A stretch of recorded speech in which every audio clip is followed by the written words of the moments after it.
दोस्तों, बॉलीवुड में तलाक का ये जो ड्रामा है ये कितना गहरा है और ये हमारे भारतीय सभ्यता और संस्कृति पर कितना गहरा असर छोड़ चुका है वो आप इस वीडियो में देख सकते हैं। ऋतिक रोशन ने जब अपने बचपन की दोस्त सुजैन खान के साथ तलाक लिया तब दोनों का ये कहना था कि हम दोनों के बीच काफी अच्छी अंडरस्टैंडिंग है, एक दूसरे को हम अच्छी तरह से समझते हैं, एक दूसरे का सम्मान करते हैं, अच्छे दोस्त थे, अच्छे दोस्त हैं और अच्छे दोस्त रहेंगे। फरहान अख्तर ने भी अपनी पत्नी से तलाक लेते हुए यही बात कही थी कि हम दोनों में अच्छी अंडरस्टैंडिंग है, एक दूसरे को समझते हैं, समझते रहेंगे और आगे भी अच्छे दोस्त बने रहेंगे। अर्जुन रामपाल ने भी अपनी बीवी से तलाक लेते समय यही बात कही, हम दोनों एक दूसरे को समझते हैं, अंडरस्टैंडिंग है, एक दूसरे को स्पेस देने की कोशिश करते हैं, आजादी, ख्याली, स्वतंत्रता, दुनिया भर की बातें। पंकज कपूर, सैफ अली खान, करिश्मा कपूर सभी ने अपने अपने तलाक के बाद दोस्ती और रिश्ते के बड़े बड़े दावे किए। कबीर बेदी ने तो 3 शादियां की और तीनों ही शादियां तलाक में परिवर्तित हो गई।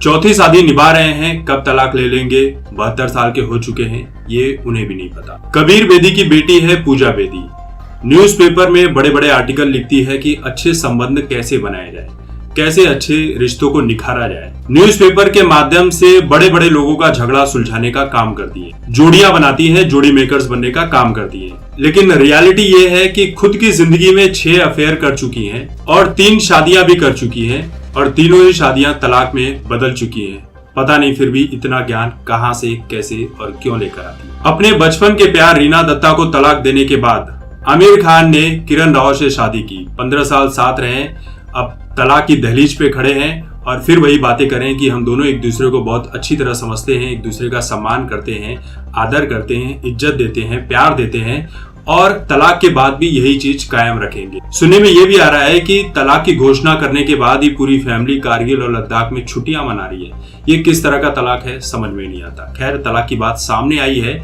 तो बताना जरूरी है। अब यहाँ पर मुझे एक बात समझ में नहीं आती कि जो एक्टर्स एक दूसरे को प्यार करते हैं, सम्मान देते हैं, स्पेस देते हैं, दुनिया भर का दोस्ती निभाने का दावा करते हैं, तलाक के बाद भी दोस्ती निभाने का दावा करेंगे, तो ये लोग तलाक लेते ही क्यों हैं?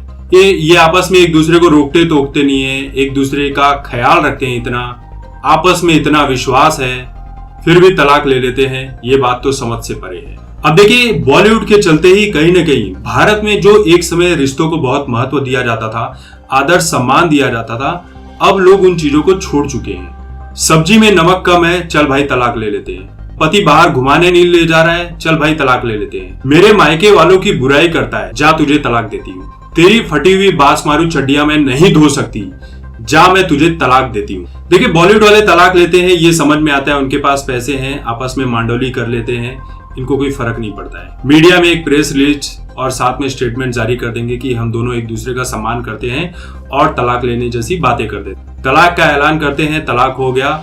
लेकिन प्रॉब्लम आती है मिडिल क्लास के लिए। मिडिल क्लास जब तलाक लेने जाता है तो बहुत सारी प्रॉब्लम आती है। जैसे ही तलाक की बात शुरू होती है, दोनों ही पक्षों को समझाया जाता है, दोनों ही पक्ष मतलब लड़का और लड़की दोनों को समझाया जाता है कि बेटा जिंदगी पूरी निकालनी है, कैसे जियोगी आगे की जिंदगी, आगे तुम्हारा क्या होगा, कौन तुम्हारा हाथ थामेगा, एक बार हाथ थामा है तो उसे निभाओ, चाहे जो भी हो जाए। बड़े बुजुर्ग अपने अपने तरीके से समझाने की कोशिश करते हैं, लेकिन उसके बाद भी जब दोनों नहीं मानते हैं तब परिवार वाले आपस में लड़ते हैं कि अब बारी हमारी है। हम देखते हैं अपने अपने तरीके से लड़कर कि ऐसी सी चीजें इतिहास के पन्नों से, मतलब इतिहास के पन्नों से जब शादी हुई थी, ऐसी सी चीजें खोद कर निकालेंगे ना कि ये लोग खुद ही तलाक लेने का जो फैसला है वो कैंसिल कर देंगे। पहले तो दोनों की फैमिली वाले बल भर इन लोगों को कूटते हैं, जब नहीं मानते तभी बात आगे बढ़ती है। लड़की पक्ष ये बोलता है कि मेरी बेटी की शादी में मैंने इतने पैसे खर्च किए थे, पहले वो निकाल। एक तो सारे चोर बाराती लेकर आए थे, सारे के सारे चम्मच गायब हो गए, थालियां गायब हो गई, यहाँ तक कि हमारी गाय भैंसे तक गायब हो गई, और तो और कोई तो मेरी चड्डी का नाड़ा तक निकाल ले गया। मतलब दुल्हन पक्ष वाला अपनी अपनी दलील रखता है। इधर लड़के वाले भी बोलते हैं चम्मच तो चुराएंगे ही ना, इंतजाम जो तुमने इतना अच्छा किया था, आम रस में ना आम का पता न रस का पता, ऐसा लग रहा था तालाब का पानी मिलाकर हमें पिला दिया है। बनारसी पान बोलकर पीपल का पत्ता खिला दिया, यहाँ तक कि हमारे भारतीयों को खाने के बाद हगने तक की व्यवस्था नहीं की तुमने। बेचारों को मजबूरी में खेतों में जाना पड़ा, अंधेरे में किधर किधर क्या क्या कहाँ कहाँ घुसा, आज भी उसके निशान मौजूद है।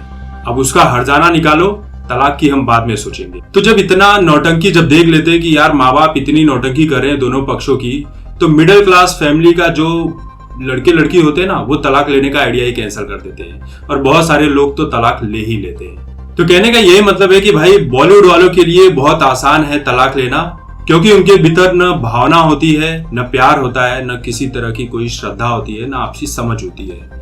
ये बस दिखाने के लिए होता है कि आपसी समझ है, समझ जैसी इनमें कोई चीज नहीं होती है। हम जैसे मिडिल क्लास और गरीब तबके के लोग ही रिश्तों की सच्ची भावना को समझने का काम करते हैं। मतलब आज के दौर में भाई शादी और जो तलाक है ये आम बात हो गई है। शादी ना हो गई, कोल्ड ड्रिंक की बोतल हो गई है, फ्रिज से निकाला, खोला और गटागट पी गए। रिश्तों की कोई अहमियत ही नहीं रह गई है और रिश्ते जो आजकल खराब हो रहे हैं ना, ये बॉलीवुड की बहुत बड़ी देन है।